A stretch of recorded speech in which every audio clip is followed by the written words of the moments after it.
Marine Corps basic training isn't so hard physically as it is mentally. You know, it's a psychological warfare every day with you. And but the thing I remember most is I took a size 5 wide extra boot, so I couldn't get boots. So I wore tennis shoes all through boot camp. And then even in Vietnam, my first 6 months in Vietnam, I wore leather boots when everybody else had jungle boots. So I have the jungle rot. You know, the first few days, you're still in your regular military stuff before you get your jungle clothes and stuff. But I always make sure I tell people that it's important within those first couple of days, few days, because as important as it was to sight in your rifle, you had to see a man of the cloth.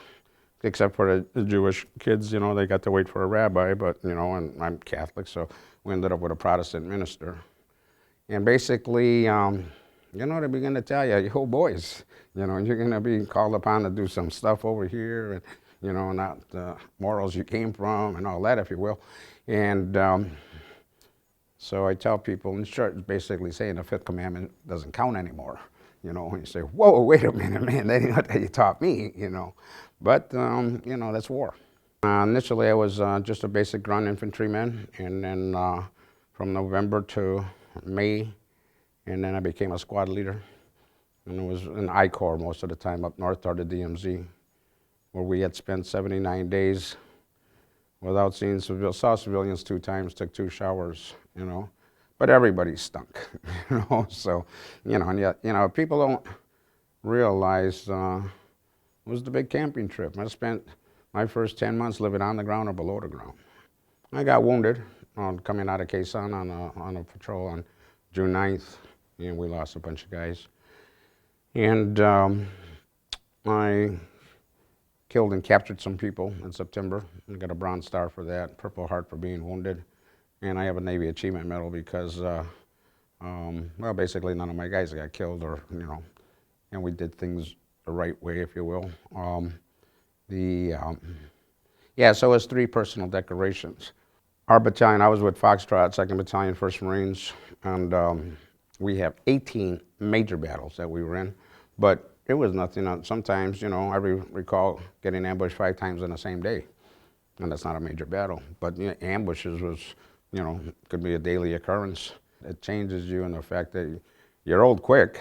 You know, you come home at 20, you're a lot older than everybody else that's been worrying about going to a dance or what to do on the weekend. You know, I would hope to think that it was a higher degree of maturity, if you will, and you know, you learn some strong leadership qualities and following order type of thing. It definitely has its positives. You know, I don't look at it. You know, the negative was, you know, nobody liked us. Think about it, there's only a few, the proud. So, yeah, it was, you know, what you hear now and what we did and why we did it, you know, may not make a lot of sense to anybody, but at the time it was the call, and you were going, you know, you're 1A, unemployed, living in the inner city, your name was on that list. But the whole coming home thing was the worst time, you know, because, again, people not liking us, and I think I got home on a Thursday. Friday, all the boys stopped by, and then Saturday, hey, come on, let's go, big party. And I said, no, I don't think so. Said, yeah, you gotta go, a lot of women, you know, a lot of drink. And I said, I don't think so.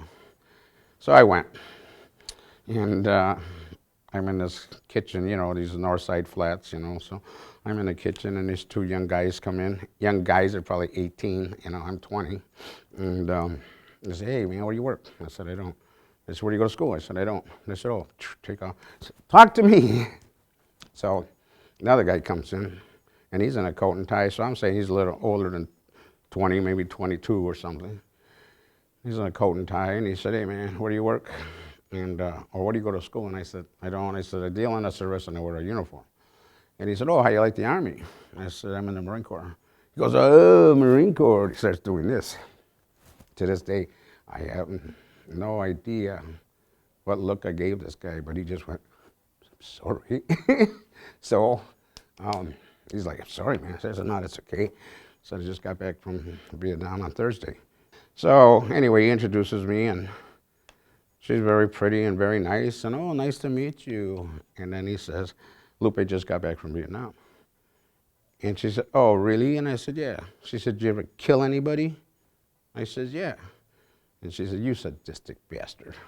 And as big as I could make my finger, and as loud as I could scream. And Sly and the Family Stones playing in the background, and my buddies are in there.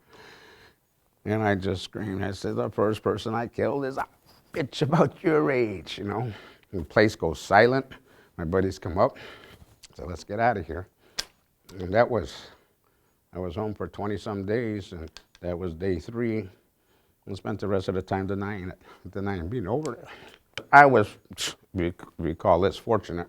I still had 30 months to do.